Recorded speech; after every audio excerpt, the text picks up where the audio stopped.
जय हिंद दोस्तों, मैं हूं पवन कुमार। आप सभी का स्वागत है आपके अपने YouTube channel online services with coolie में। आज हम इस वीडियो में बात करेंगे सशस्त्र सीमा बल SSB constable and head constable and sub inspector and ASI requirement 2023 के फॉर्म फिलअप के बारे में।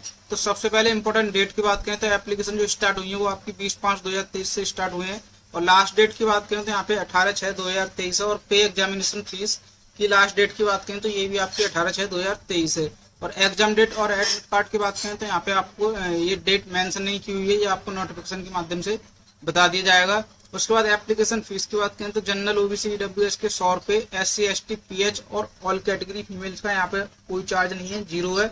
और पे की बात करें तो आप debit card, credit card, net banking के माध्यम से आप पेमेंट कर सकते हैं।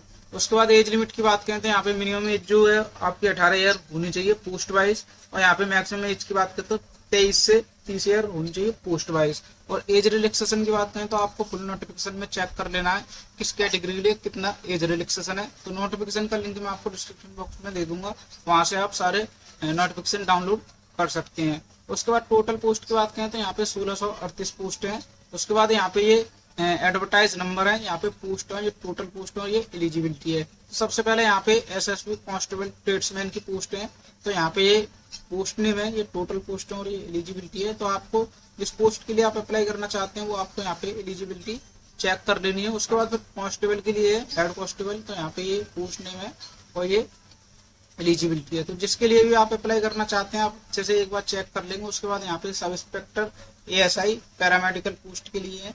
उसके बाद फिर आपको थोड़ा सा और नीचे आएंगे तो यहाँ पे ये sub inspector assistant, sub inspector ASI steno के लिए। उसके बाद सब इंस्पेक्टर एएसआई के लिए। तो यहाँ पे आपको सारी एलिजिबिलिटी भी चेक कर लेनी है जिस पोस्ट के लिए आप अप्लाई करना चाहते हैं। उसके बाद फिर हाउ टू फिल, तो यहाँ पे क्या क्या सावधानियां बरतनी है उसके बारे में लिखा हुआ है। तो मैं भी आपको स्टेप बाय स्टेप बताऊंगा कि फॉर्म आपको कैसे फिल करना है। उसके बाद फिर थोड़ा सा आप नीचे आओगे तो यहाँ पे आपको नोटिफिकेशन और अप्लाई करने के लिए आप यहाँ पे constable tradesman, head constable, ASI stenographer, ASI paramedical और सब इंस्पेक्टर एएसआई के लिए आप अप्लाई कर सकते हैं। तो यहाँ पे जिसके लिए भी आप अप्लाई करना चाहते हो उनके यहाँ पे नोटिफिकेशन डाउनलोड करने हैं। तो नोटिफिकेशन के लिए जैसे आपको ट्रेड्समैन का अप्लाई करना है तो नोटिफिकेशन यहाँ से डाउनलोड करेंगे। अप्लाई करने के लिए आप यहाँ पर क्लिक करेंगे। तो जिसके लिए भी आप अप्लाई करना चाहते हैं उसके लिए आप यहाँ पे नोटिफिकेशन पहले डाउनलोड करेंगे और अच्छे से पढ़ लेंगे। उसके बाद फिर अप्लाई ऑनलाइन पर क्लिक करेंगे। तो मैं यहाँ पे एसएसबी सब इंस्पेक्टर एएसआई के लिए अप्लाई करके दिखाऊंगा। तो यहाँ पे आपको अप्लाई करने के लिए अप्लाई ऑनलाइन पर क्लिक करना है। उसके बाद कुछ इस प्रकार इंटरफेस खुल जाएगा दोस्तों। यहाँ पे आपको सबसे पहले रजिस्ट्रेशन करना है, तो रजिस्ट्रेशन के लिए आपको रजिस्ट्रार पर क्लिक करना है। उसके बाद कुछ इस प्रकार इंटरफेस खुल जाएगा। अब यहाँ पे आपको पर्सनल डिटेल फिल करनी है। तो सबसे पहले आपको यहाँ पे पोस्ट अप्लाई फॉर, तो जिस पोस्ट के लिए आप अप्लाई करना चाहते हैं वो यहाँ पे पोस्ट सिलेक्ट करेंगे। जो भी आप पोस्ट सिलेक्ट करेंगे यहाँ पे आपको एलिजिबिलिटी, यहाँ पे आपको क्वालिफिकेशन शो हो जाएगी। तो जैसे आप सब इंस्पेक्टर प्योनियर के लिए आप अप्लाई करना चाहते हैं तो यहाँ पे डिग्री और डिप्लोमा इन सिविल इंजीनियरिंग से आपके पास होना चाहिए, तभी आप इसको अप्लाई कर पाएंगे। अगर यहाँ पे कोई दूसरी पोस्ट आप अप्लाई करते हैं तो यहाँ पे उसके लिए अलग क्वालिफिकेशन है। तो जो भी आप सिलेक्ट करेंगे उसके हिसाब से यहाँ पे शो हो जाएगा, वो आपके पास होना चाहिए क्वालिफिकेशन, तभी आप अप्लाई कर पाएंगे। उसके बाद फिर यहाँ पे आपको नेम फिल करना है। तो यहाँ पे आपको फर्स्ट नेम, यहाँ पे मिडिल नेम अगर आपके पास है तो उसके बाद फिर आपको यहाँ पे लास्ट नेम फिल करना है। उसके बाद फिर आपको यहाँ पे फादर्स नेम फिल करना है, यहाँ पे आपको मदर्स नेम फिल करना है। उसके बाद फिर आपको यहाँ पे डेट ऑफ बर्थ सिलेक्ट करनी है। उसके बाद जेंडर, जो आपका जेंडर है मेल फीमेल। उसके बाद फिर आपको यहाँ पे नेशनलिटी इंडियन सिलेक्ट करनी है। उसके बाद फिर आपको रिलीजन, जो आपका धर्म है वो आपको यहाँ पे धर्म सिलेक्ट करना है। उसके बाद फिर आपको यहाँ पे मैरिटल स्टेटस, तो आप मैरिड है अनमैरिड, विडो या डिवोर्स, जो भी है वो आप सिलेक्ट करेंगे। उसके बाद फिर आपको यहाँ पे कैटेगरी, जो आपकी कैटेगरी है वो आप यहाँ पे कैटेगरी सिलेक्ट करेंगे। यहाँ पे कैटेगरी जो एज रिलैक्सेशन होगा वो उस कैटेगरी के हिसाब से यहाँ पे आपको ये भी शो हो जाएगा। उसके बाद फिर आपको यहाँ पे whether you belong to community, अगर आप इन कम्युनिटी से बिलोंग करते हैं तो आप यस करेंगे, नहीं है तो नो पर क्लिक करेंगे। उसके बाद domicile ordinary in Jammu and Kashmir during 1980 to 1989, तो अगर आपका डोमिसाइल है तो यस करेंगे, नहीं है तो नो पर क्लिक करेंगे।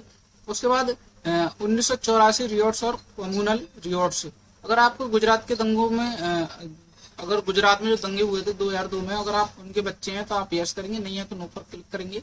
उसके बाद वेदर एक्स सर्विसमैन, अगर आप एक्स सर्विसमैन हैं तो यस करेंगे, नहीं है तो नो पर क्लिक करेंगे। उसके बाद departmental candidate with 3 year continue service in central government, अगर आप डिपार्टमेंटल कैंडिडेट हैं तो यस करेंगे, नहीं है तो नो पर क्लिक करेंगे। उसके बाद सेलेक्ट आइडेंटिटी कार्ड टाइप, तो जो भी आपके पास आईडी है वो आप यहाँ पे सिलेक्ट करेंगे, जैसे Aadhaar card, voter ID, PAN card, passport, वो आप अपने हिसाब से सिलेक्ट करेंगे। उसके बाद फिर आपको एंटर आइडेंटिटी कार्ड नंबर, तो आप आधार कार्ड सिलेक्ट करते हैं तो यहाँ पे आपको आधार नंबर फिल करना है। उसके बाद आइडेंटिफिकेशन मार्क, तो आपकी बॉडी पर कोई कट का निशान या तिल का निशान है तो वो आप यहाँ पे फिल करेंगे।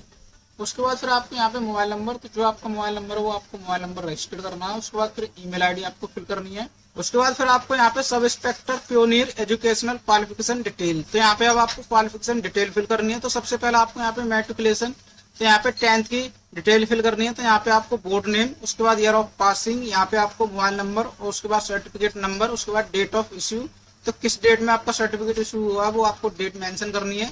उसके बाद सब्जेक्ट, तो 10th में आपके पास क्या था, साइंस, कॉमर्स, आर्ट, वो आपको यहाँ पे फिल करना है। उसके बाद एग्रीगेट परसेंटेज ऑफ मार्क या फिर ग्रेडिंग, अगर आपको ग्रेड था तो ग्रेड यहाँ पे फिल करेंगे, अगर आपकी परसेंटेज थी तो यहाँ पे आप परसेंटेज फिल करेंगे। उसके बाद फिर आपको 10+2, तो यहाँ पे इंटरमीडिएट की डिटेल फिल करनी है। तो यहाँ पे आपको बोर्ड नेम, उसके बाद ईयर ऑफ पासिंग, उसके बाद रोल नंबर, यहाँ पे सर्टिफिकेट नंबर, उसके बाद डेट ऑफ इशू, तो यहाँ पे आपको डेट सिलेक्ट करनी है, किस डेट को आपको इशू हुआ है। उसके बाद फिर आपको सब्जेक्ट में यहाँ पे आपको साइंस या फिर अगर आपने कॉमर्स या आर्ट्स से किया तो एनी अदर यहाँ पे आप सिलेक्ट करेंगे। तो उसके बाद फिर आपको यहाँ पे अगर आपकी परसेंटेज है तो परसेंटेज फिल करेंगे, अगर आपका ग्रेडिंग है तो ग्रेड आप यहाँ पे फिल करेंगे। उसके बाद फिर आपने अगर डिप्लोमा किया है या ग्रेजुएशन किया है, इन दोनों में से आपको एक डिटेल यहाँ पे फिल करनी होगी। अगर आपने डिप्लोमा किया है तो डिप्लोमा में आपको यहाँ पे यूनिवर्सिटी नेम या इंस्टीट्यूट नेम आपको फिल करना होगा। उसके बाद ईयर ऑफ पासिंग, उसके बाद रोल नंबर, उसके बाद सर्टिफिकेट नंबर, उसके बाद डेट ऑफ इश्यू, तो जिस डेट में आपने इशू किया वो आपको डेट यहाँ पे मेंशन करनी है। उसके बाद फिर आपको यहाँ पे सिविल इंजीनियरिंग या फिर जनरल नर्सिंग आपके पास होनी चाहिए, तभी आप इस पे अप्लाई कर पाएंगे। उसके बाद फिर आपको यहाँ पे परसेंटेज या ग्रेडिंग सिस्टम है जो आपका है वो आप यहाँ पे सिलेक्ट करेंगे। अगर आपने डिप्लोमा नहीं किया तो आप यहाँ पे ग्रेजुएशन किया तो ग्रेजुएशन की डिटेल भी आपको सेम इसी तरह फिल करनी है, और यहाँ पे सब्जेक्ट में आपको जो भी आपके पास है वो आप यहाँ पे सिलेक्ट करेंगे।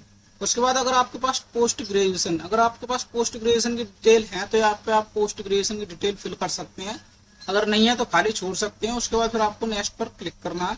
उसके बाद कुछ इस प्रकार इंटरफेस खुल जाएगा, तो यहाँ पे आपको एड्रेस की डिटेल फिल करनी है। तो सबसे पहले आपको यहाँ पे परमानेंट एड्रेस, तो यहाँ पे विलेज या टाउन आपको यहाँ पे डिटेल फिल करनी है। उसके बाद फिर पोस्ट ऑफिस नेम आपको फिल करना है, उसके बाद तहसील, उसके बाद फिर यहाँ पे आपको पुलिस स्टेशन फिल करना है। उसके बाद फिर आपको यहाँ पे स्टेट, जो आपका स्टेट है वो आप स्टेट सिलेक्ट करेंगे। उसके बाद डिस्ट्रिक्ट आपको सिलेक्ट करनी है। उसके बाद आपको एरिया का पिन कोड यहाँ पे फिल करना है। उसके बाद फिर करस्पॉन्डेंस एड्रेस, तो यहाँ पे परमानेंट एड्रेस और करस्पॉन्डेंस एड्रेस अगर अलग अलग है तो आप अलग अलग फिल कर सकते हैं। अगर आपको परमानेंट एड्रेस और करस्पॉन्डेंस एड्रेस अगर सेम है तो आप यहाँ पे whether it is same as permanent address, yes पर क्लिक करेंगे तो ये एड्रेस आपको ऑटोमेटिक फिल हो जाएगा। उसके बाद फिर आपको यहाँ पे डिक्लेरेशन ऑफ क्रिमिनल केसेस, तो अगर आपके ऊपर क्रिमिनल केस है तो यहाँ पे ये डिक्लेरेशन पढ़ेंगे और यहाँ पे आपको यस पर क्लिक करना होगा। अगर आपके ऊपर कोई क्रिमिनल केस नहीं है तो आप सभी पर नो पर क्लिक करेंगे। उसके बाद फिर आपको यहाँ पे क्रिएट पासवर्ड, तो आपको यहाँ पे पासवर्ड क्रिएट करना है। तो पासवर्ड के लिए आपको जो भी आप पासवर्ड अपने हिसाब से बनाना चाहते हैं वो आप यहाँ पे कम से कम 6 कैरेक्टर का यहाँ पे फिल करेंगे। उसके बाद फिर कंफर्म पासवर्ड, तो आपको जो पासवर्ड आप यहाँ पे फिल करेंगे वही पासवर्ड आपको यहाँ पे फिल करना है। उसके बाद डिक्लेरेशन बाय द कैंडिडेट, तो आपको इन दोनों डिक्लेरेशन पर क्लिक करना है। उसके बाद प्रोसीड पर क्लिक करना है। उसके बाद कुछ इस प्रकार इंटरफेस खुल जाएगा। तो दोस्तों ये प्रीव्यू एंड कंफर्मेशन पेज है, तो यहाँ पे आपको एक बार साइड डिटेल चेक कर लेनी है, साइड डिटेल ठीक है या नहीं है। अगर आपकी कोई भी डिटेल गलत है तो आप एडिट डिटेल पर क्लिक करके आप एडिट कर सकते हैं। अगर आपकी साइड डिटेल ठीक है तो यहाँ पे डिक्लेरेशन बाय द कैंडिडेट, तो आपको यहाँ पे दोनों डिक्लेरेशन पर क्लिक करना है। उसके बाद ये कैप्चा कोड आपको यहाँ पे फिल करना है, सबमिट एप्लीकेशन फॉर्म पर क्लिक करना है। उसके बाद have you verify the detail, okay पर क्लिक करना है। उसके बाद are you sure do you want to submit the detail, तो ओके पर क्लिक करना है। उसके बाद कुछ इस प्रकार इंटरफेस खुल जाएगा। दोस्तों please note down registration ID, तो दोस्तों रजिस्ट्रेशन जो है वो आपका सक्सेसफुल हो चुका है। अभी आपको रजिस्ट्रेशन आईडी जो है वो आपके मोबाइल नंबर पर भी आपको रिसीव हो जाएगी। तो अब यहाँ पे आपको अपलोड फोटो एंड सिग्नेचर आपको अपलोड करना है। तो यहाँ पे फोटो जो होगा वो आपका 6 मंथ पुराना फोटो नहीं होना चाहिए, इसे शार्प फोकस एंड क्लियर आपका फोटो जो है वो क्लियर होना चाहिए इस प्रकार। उसके बाद फिर ये आपका जेपीजी या पीएनजी फॉर्मेट में होना चाहिए और 500 KB तक आपका फोटो होना चाहिए। तो फोटो सिलेक्ट करने के लिए आपको यहाँ पे चूज फाइल पर क्लिक करके फोटो सिलेक्ट करना है और फोटो आपका इस प्रकार यहाँ पे शो हो जाएगा। उसके बाद फिर आपको अपलोड सिग्नेचर, तो सिग्नेचर का भी जो डायमेंशन है तो यहाँ पे आपका ब्लैक या ब्लू इंक से आपका सिग्नेचर होना चाहिए और व्हाइट पेपर पर होना चाहिए और पीएनजी या जेपीजी फॉर्मेट में होना चाहिए और 200 KB तक आपका होना चाहिए। तो यहाँ पे चूज फाइल पर क्लिक करके आपको सिग्नेचर भी आपको चूज कर लेना है। उसके बाद प्रोसीड पर क्लिक करना है। उसके बाद कुछ इस प्रकार इंटरफेस खुल जाओ। तो दोस्तों यहाँ पे आपका the application form submitted by you is provisional registered. तो दोस्तों आपका ये फॉर्म जो है वो कम्प्लीटेड फिल हो चुका है। यहाँ पे पोस्ट अप्लाई की बात करें तो सब इंस्पेक्टर के लिए आपने अप्लाई किया था, वो आपका यहाँ पे फॉर्म फिल हो चुका है। उसके बाद डॉक्यूमेंटेशन की बात करें तो यहाँ पे आपका जब डॉक्यूमेंट वेरिफिकेशन होगा तब आपको यहाँ पे सारे डॉक्यूमेंट ओरिजिनल दिखाने होंगे। अब यहाँ पे आपको प्रिंट आउट डाउनलोड करना है तो यहाँ पे आपको प्रिंट एक्नॉलेजमेंट पर क्लिक करना है। उसके बाद फिर आपका ये प्रिंट ओपन हो जाएगा तो यहाँ पे आपको सेव बटन पर क्लिक करके आपको इसका प्रिंट आउट सेव करके रख लेना है। तो दोस्तों अगर आपकी कोई क्वेरी है, अगर आपका कोई क्वेश्चन है तो आप कमेंट बॉक्स में कमेंट करके पूछ सकते हैं। और वीडियो अच्छी लगी हो तो वीडियो को लाइक करें, शेयर करें और चैनल को सब्सक्राइब करें। धन्यवाद।